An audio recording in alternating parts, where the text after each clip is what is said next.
Meus queridos, nós estamos aí entrando agora na terceira semana da exposição bíblica da carta que Paulo escreveu aos Gálatas. Na primeira semana tivemos aqui o Emanuel pregando no capítulo 2, em um versículo bem específico. Na segunda semana, semana passada, falamos no capítulo 1 e expomos para os irmãos os versículos, todos os versos ali do capítulo 1, e nós vamos agora entrar no capítulo 2. Pastor, mas já foi feito 2? Não, 2 foi feito um texto, foi preparado um texto de maneira específica, e agora nós vamos expor detalhes que estão à volta daquele texto. Para tanto, eu quero convidar vocês a abrirem as vossas Bíblias na carta que Paulo escreve aos Gálatas, capítulo de número 2, a partir do verso de número 1. Carta que Paulo escreve aos Gálatas, capítulo de número 2, a partir do verso de número 1. Só corrija lá o texto aí, por favor. Nós vamos ler do 1 ao 4, ok? Gálatas 2, a partir do verso 1. Na versão que eu tenho em mãos, os irmãos vão estar acompanhando a leitura, mesmo sentados, mas de maneira reverente. Diz assim: 14 anos depois, fui outra vez a Jerusalém com Barnabé, levando também Tito. Fui em obediência a uma revelação e lhes apresentei o evangelho que prego entre os gentios. Mas fiz isso em particular aos que pareciam ser de maior influência, para que não tivesse corrido de maneira vã. Mas nem mesmo Tito, que estava comigo, sendo grego, foi obrigado a submeter-se à circuncisão.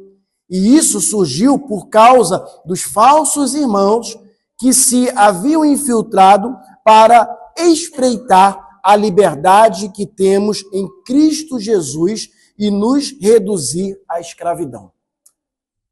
Senhor, a tua palavra foi lida e eu peço mais uma vez que o Senhor fale aos nossos corações através dela. Nos ensina através da tua palavra. Eu oro em nome de Jesus. Amém. Amém. Obrigado, filha. Tenho 2 copos d'água aqui hoje, olha só. A Raquel e a Alessandra, estou doida para poder beber bastante água. Obrigado.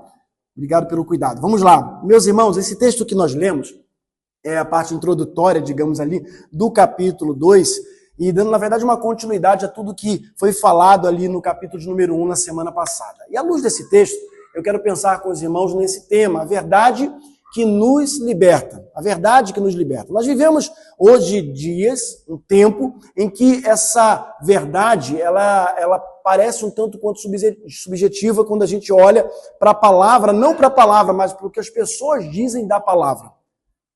Vivemos tempo que a verdade do Evangelho ela tem sido constantemente ameaçada. Constantemente ameaçada. E não apenas por falsas religiões, quando a gente olha para o texto, você vai perceber muito bem isso, não apenas por falsas religiões, mas também por um cristianismo um tanto quanto superficial, que acaba por misturar a fé com méritos humanos. Mas preste atenção, não apenas a mistura da fé com méritos humanos, mas também a mistura da fé com coisas que não tem nada a ver com Deus. Existem pessoas hoje que vivem um evangelho de faz de conta e procuram a verdade em outras coisas que não tem nada a ver com a verdade. Quando olhamos para o que Jesus falou ali em João, capítulo de número 14, ele diz de maneira muito clara que a verdade é Ele. Ele é a verdade. Eu sou o caminho, a verdade e a vida. Só que hoje, acreditem, mesmo nas nossas igrejas, nós encontramos pessoas, não estou falando da nossa igreja, as igrejas de uma maneira geral, em que olham para a palavra de Deus, mas parece que a palavra de Deus não é necessária. Não é suficiente, vamos falar dessa forma. Ela não é necessária, ela não é suficiente. E ela precisa de alguma maneira, ou essas pessoas acabam precisando de alguma maneira, buscar outra coisa para completar. Na verdade, essas pessoas, elas procuram algo que massageie o seu ego, como eu falei na semana passada. As pessoas não estão acostumadas a ouvir a verdade, e a verdade é que liberta. E quando a verdade ela é falada, quando a verdade ela é explanada, isso acaba mexendo. Pode deixar as crianças bem à vontade, meus irmãos, deixa eles correrem, gritar, pular, jogar a cadeira para um lado, deixa eles à vontade. Eu quero que os adultos olhem para mim aqui, ó. Deixa eles bem à vontade. Essa verdade que as pessoas acabam procurando em outro lugar, acaba por muitas vezes afastando as pessoas da verdade. Porque elas procuram uma verdade para poder massagear aquilo que elas não querem ouvir, massagear o ego, massagear aquilo que muitas vezes confronta, aquilo que dói. As pessoas não estão acostumadas a ouvir a verdade.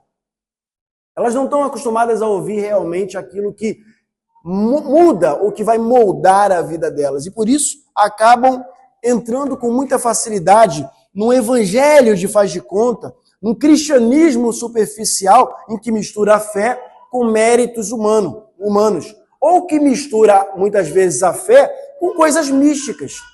Nós vivemos um tempo, basta você entrar nas redes sociais e você vai ver isso, onde as pessoas acreditam naquilo que é místico, aquilo que não é verdadeiro, aquilo que não é sólido, aquilo que não é a verdade. Jesus falou: eu sou a verdade. E basta. Jesus tem que bastar na nossa vida. Nós não precisamos de um complemento, Jesus e mais alguma coisa. Eu preciso apenas de Jesus. Eu preciso disso. O apóstolo Paulo, nessa carta, principalmente no capítulo 2, ele se ergue com coragem, mas também com clareza para defender tudo aquilo que jamais pode ser negociado, irmãos. Não pode ser negociado. As pessoas querem negociar isso, mas não pode. A suficiência de Cristo e a justificação pela fé. Eu vou repetir. Não podemos negociar a suficiência de Cristo na nossa vida. Em hipótese alguma, isso não pode ser negociado. E nem a justificação pela fé. Nós somos salvos pela graça. Isso não vem de nós. É dom de Deus.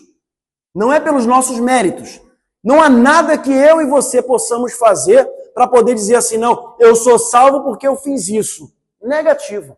Eu sou salvo porque eu fiz aquilo. Não, isso é Deus nas nossas vidas. Eu quero destacar para vocês nessa manhã, de maneira breve, alguns pontos interessantes à luz desse texto. Lemos os versículos de 1 a 4, mas eu quero citar para vocês alguns outros textos.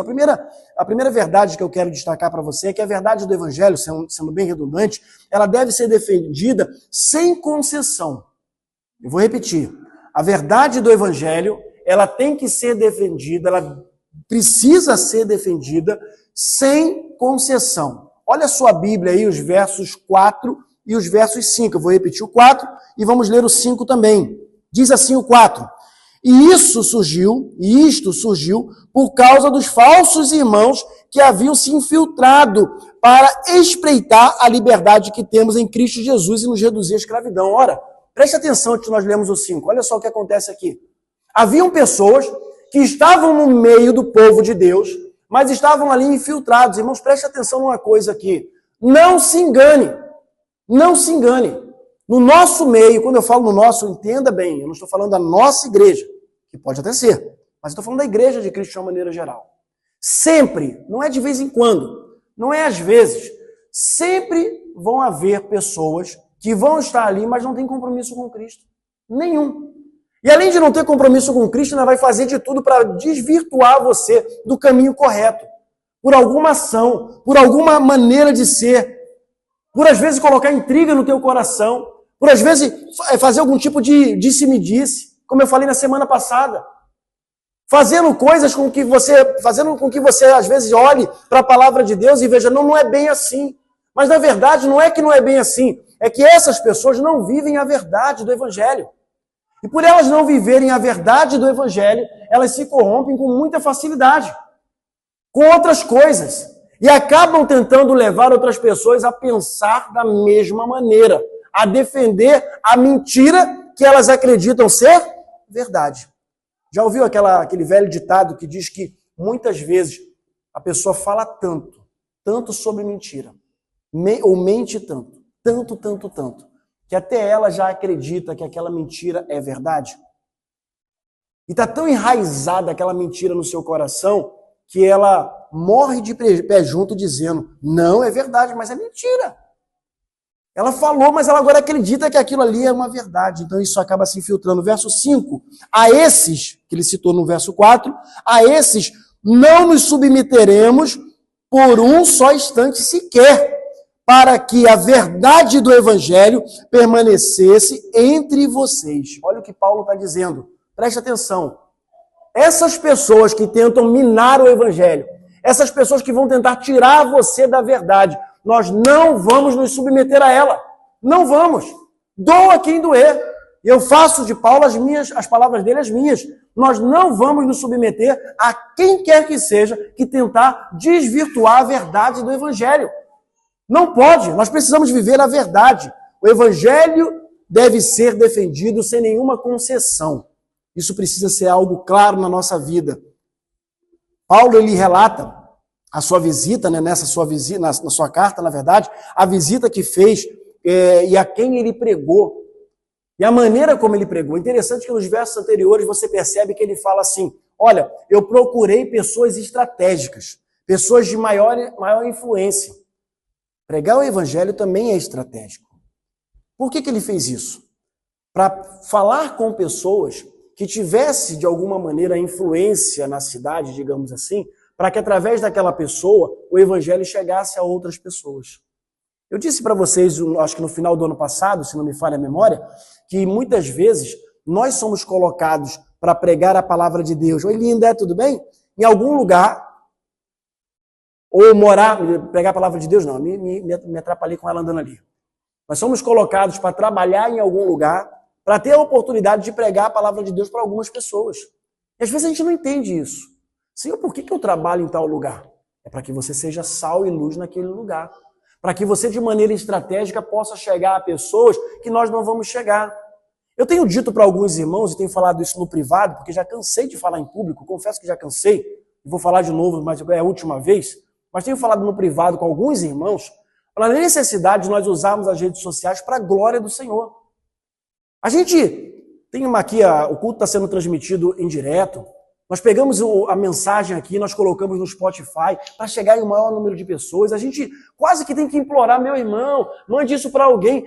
As pessoas postam um montão de coisa, compartilham um montão de coisa que muitas vezes não reflete a glória de Deus.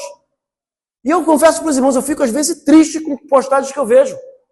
E às vezes tem uma grande oportunidade, pastor, a rede social é minha. Eu sei, meu irmão, o problema é seu, a rede social é sua. Mas eu estou querendo dizer, cuidado com o que você posta. Partilhe a palavra de Deus. As pessoas que seguem você não são as mesmas que me seguem ou que seguem a igreja.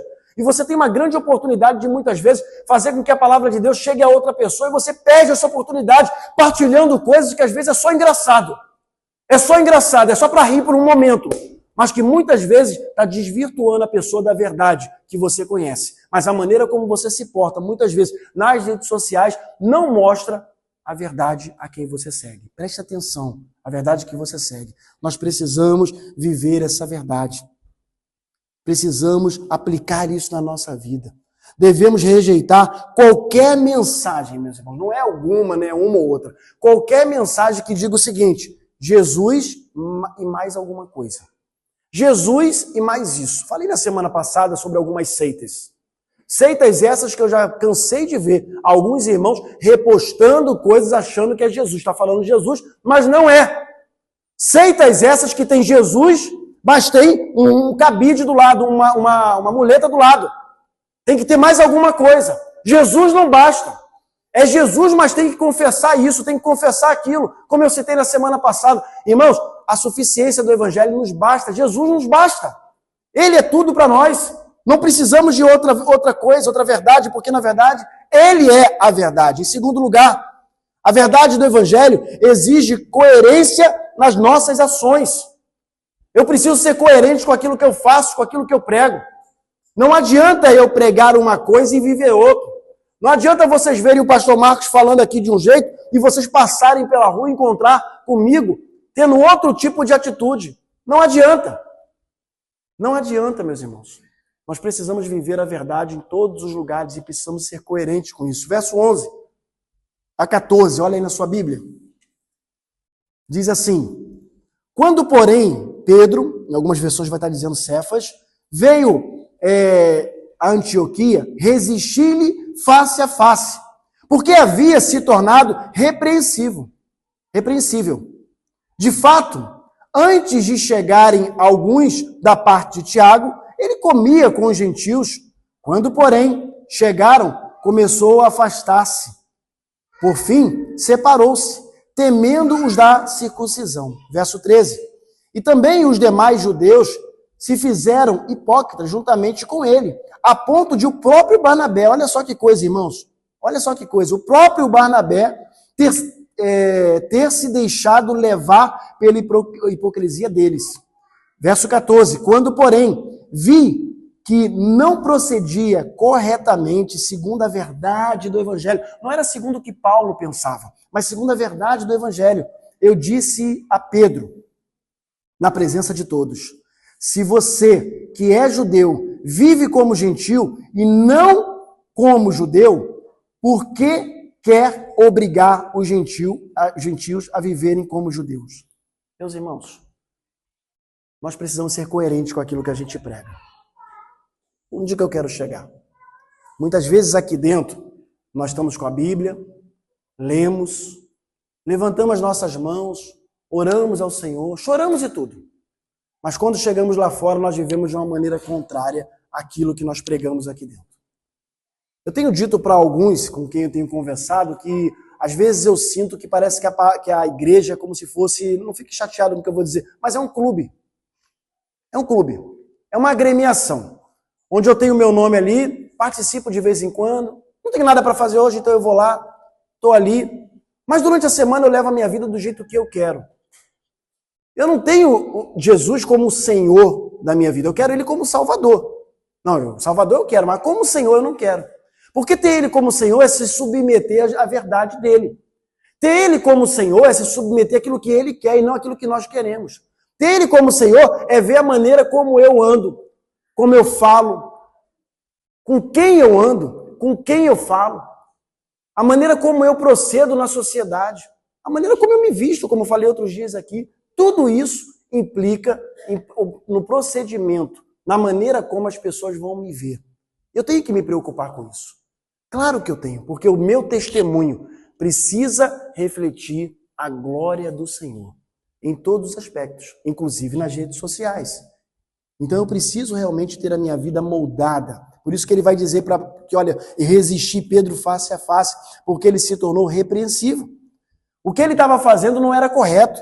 A maneira como ele estava agindo não era correto. Pedro agiu com hipocrisia ao mudar a sua conduta com medo da crítica. É o que muitos cristãos fazem. Com medo ou por medo da crítica, muda a sua postura naquele lugar. Aqui eu tenho que me portar dessa maneira, porque o que as pessoas vão dizer? Eu não tenho que me preocupar com o que as pessoas vão dizer. Eu tenho que me preocupar com o que Deus pensa de mim. E se a sua consciência está te levando a pensar que as pessoas podem te criticar pela maneira pela qual ou como você está a viver, significa que você está a viver de maneira errada.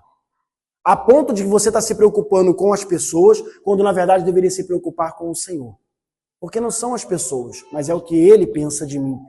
Salmo 139, eu cito ele várias vezes. Ele nos sonda, Ele nos conhece, Ele sabe todas as coisas. Não há nenhum lugar onde eu possa ir me esconder do Senhor. Ele está em todos os lugares e por isso eu preciso viver de maneira irrepreensível. Paulo confronta Pedro, demonstrando coragem, mas também zelo pela verdade. Irmãos, preste atenção numa coisa. Preste atenção numa coisa. Hoje existem muitas pessoas, eu falei isso em uma outra mensagem aqui, chamado crente mimimi. Não pode falar nada. E a pessoa, meu pai me chamou de bonito, falei semana passada. Me chamou de feio. Não pode falar nada. Tem que pensar o que vai falar. Com cuidado, não tem que ter cuidado. Às vezes nós chamamos a atenção, é por amor, é por cuidado, é por carinho, é por zelo. Eu falo isso com os meus filhos. Emanuel que está ali traduzindo e Raquel que completou 23 anos ontem e pode ter 23, pode ter 24, pode ter 30 anos. A hora que errar, eu vou chamar a atenção. Eu vou mostrar que está errado. E não é porque eu não a amo, é pelo contrário, é porque eu a amo. Eu amo tanto que eu não quero que outra pessoa venha chamar a atenção dela. Eu vou mostrar para ela, à luz da Bíblia, que aquilo está errado. A maneira como ela está se portando está errada. E ela precisa mudar. A mesma coisa faço com os meus filhos. E a mesma coisa procuro fazer com cada um dos irmãos. É com amor. É isso que Paulo fez com Pedro. Emanuel, quando pregou 2 semanas, ele pegou no verso número 20, ele citou que lá na carta de Pedro, Paulo e Pedro já estavam juntos. Ou seja, Pedro não ficou de bico, não virou a cara para Paulo, de maneira nenhuma. Aquilo foi uma situação chata, delicada, mas que precisava ser feito para preservar a verdade do Evangelho. Às vezes, nós com medo, preste atenção no que eu vou dizer, muitas vezes com medo de magoar ou de chatear A, B ou C, ou de ficar bem na foto, na verdade, a gente deixa de defender a verdade do Evangelho. E muitas vezes nos amoldamos ao erro. Nos amoldamos ao erro dos outros. Eu não vou falar isso não, porque o que a Raquel vai pensar de mim? Eu não vou falar isso não, porque o que a Angélica vai pensar de mim? Se está errado, está errado. Lembra de uma frase? O certo é certo, mesmo que ninguém esteja fazendo. E o errado é errado, mesmo que todo mundo esteja fazendo. Aquele velho ditado que todos nós já ouvimos. Tenho certeza que a irmã Maria, mais experiente aqui, já deve ter falado algumas vezes. Você não é todo mundo. Quem já nunca ouviu isso de um pai e de uma mãe? Ah, mas todo mundo está fazendo. Aí a mãe fala assim, você não é todo mundo? Você não é todo mundo? Nós não somos todo mundo. Você tem uma identidade, você é filho do Deus vivo. Você é chamado por Ele para fazer a diferença, onde você colocar a planta dos seus pés. Não basta, meus irmãos, pregar a verdade. Preste atenção nisso aqui. Não basta pregar a verdade, é preciso viver a verdade. Eu vou repetir. Não basta pregar a verdade, é preciso viver a verdade. Precisamos viver a verdade do Evangelho. Viver de uma maneira coerente. Mesmo que isso custe, muitas vezes, sabe o quê? Amigos. Mesmo que isso custe muitas vezes, sabe o quê? A fama. Mesmo que isso venha custar muitas vezes, sabe o quê? A reputação. Ou aquilo que a gente chama de reputação. Presta atenção numa coisa aqui. Às vezes, nós estamos preocupados com as pessoas. O meu amigo, se ele é seu amigo mesmo, ele não vai se afastar de você por você estar vivendo a verdade. E a tua maneira de viver pode fazer a diferença na vida dele. Guarda isso no teu coração como uma verdade para você. Viva de maneira coerente. Em terceiro lugar, a verdade do Evangelho, ela proclama a justiça de Cristo e não a nossa. Eu vou repetir. A verdade do Evangelho, ela proclama a justiça de Cristo, não é a nossa. Olha o verso de número 16, meus irmãos, o que diz a palavra do Senhor. Sabendo, contudo, que o homem não é justificado por obras da lei, e sim mediante a fé em Jesus Cristo. Também temos crido em Cristo Jesus, para que fôssemos justificados pela fé em Cristo, e não pelas obras da lei. Pois, por obras da lei, ninguém será justificado. Meus irmãos, isso tem que ficar claro. Tem que ficar claro. Enquanto nós não entendemos isso, nós vamos achar que é por aquilo que eu faço. É por eu ir à igreja. É por eu fazer parte do ministério de louvor. É por eu pregar ali na frente. É por eu traduzir. É por eu cuidar das crianças. Não é isso. Não há nada que você venha fazer, que eu venha fazer, que venha justificar o que Cristo fez por nós na cruz do Calvário. Isso tem que ficar muito claro na nossa mente. Talvez o que esteja faltando, irmão Alessandro, é justamente isso, é o ser humano compreender isso. Entender de maneira tão clara, Natália, mas de maneira tão clara, tão verdadeira, a ponto dele viver realmente essa verdade todos os dias. Aí ele vai compreender que ele não está indo à igreja por causa do pastor. Ele não está correndo para chegar no horário com medo ou achando que o pastor vai pensar alguma coisa porque ele chegou atrasado. Não, ele está fazendo aquilo de coração. Ele está fazendo aquilo que é para o nosso Deus. Ele está acordando um pouquinho mais cedo porque é para Deus. E eu vou dar o meu melhor. Porque quando não é para Deus, eu dou o meu melhor. Quando não é para Deus, eu faço de uma maneira mais agradável. Eu faço porque senão eu perco o meu emprego, não vem o salário. Deixa eu dizer uma coisa para você. Seu salário já foi pago na cruz do Calvário. Ele já pagou. Ele já pagou. E por ele já ter pago, nós precisamos honrar a ele, render culto a ele, viver para a glória dele, independentemente de qualquer outra situação. A justificação vem pela fé e não pelas obras. A salvação não pode ser conquistada por nenhum mérito humano. Isso tem que ficar muito claro no nosso coração. Por último, eu caminho para o final. A verdade do Evangelho nos convida a viver crucificados com Cristo. Verso 20, pregado aqui há 2 semanas pelo Emanuel, diz assim: logo, já não sou eu quem vive, mas Cristo vive em mim. E esse viver que agora tenho na carne, vivo pela fé no Filho de Deus que me amou e se entregou por mim. Meus irmãos, isso é tremendo. Paulo era inspirado de tal maneira a proferir frases e verdades que mexem com a gente até hoje. É impossível olhar para um texto como esse e não pensar assim, meu Deus, olha que homem, Um homem que perseguia a igreja, agora passa, como eu disse na semana passada, a ser edificador de igrejas. Um homem que perseguia os cristãos, agora é perseguido também. A ponto de declarar de maneira muito clara que não é ele mais quem vive. Irmãos, talvez se o ser humano compreender esse versículo, faça toda a diferença na nossa vida, passe a fazer toda a diferença no nosso dia, nos nossos dias. Não sou eu quem vivo. Meu desejo, meus irmãos, é que todos nós, Igreja Batista de Lagos, possamos declarar em alto e bom som: eu já estou crucificado com Cristo. E se eu estou crucificado com Cristo, irmão Emanuel, e eu tenho a plena convicção que não sou eu quem vivo, e é Cristo quem vive em mim, preste atenção nisso. Isso é muito sério. Logo, eu não vou ter atitudes que Cristo teria. Porque é Ele quem está em mim, Viviane. Não sou eu. Não sou eu. É Ele, Maria, que está dentro de mim. Se é Ele quem está em mim, os passos que eu dou, é Ele quem está me guiando. O que eu faço, não sou eu fazendo, mas é Ele fazendo através da minha vida. Talvez, quando Paulo escreveu isso aos Gálatas, ele estava querendo deixar de maneira muito clara: gente, olha só, eles estão querendo escravizar vocês novamente, mostrando que vocês precisam fazer isso ou aquilo. Mas, na verdade, não. Nós não precisamos fazer nada, porque Ele já fez por nós. E eu digo isso. Eu estou crucificado com Cristo, Paulo dizendo. Não sou eu quem vivo, é Ele quem vive em mim. E aí ele fala: e eu viver que agora vivo na carne, porque nós estamos aqui, a carne está aqui. Nós vamos sofrer, Mauro, vamos passar dificuldades, vamos enfrentar lutas, vamos. Não acredite no evangelho mentiroso que se fala por aí, que a partir do momento que você entrega a vida a Cristo, você não vai ter mais dificuldades. Isso é mentira. Isso é mentira. Isso é demoníaco. Não diz isso na Bíblia em lugar nenhum. Pelo contrário, a palavra de Deus diz que no mundo nós teríamos aflições, passaríamos dificuldades, mas era para nós termos bom ânimo, porque Ele venceu o mundo. E se Ele venceu, nós vamos vencer. Nele. Porque essa verdade nos liberta. Essa verdade faz com que a gente compreenda que, independentemente de eu estar passando por uma dificuldade agora, não significa que eu sou menos ou mais do que o outro que não está passando.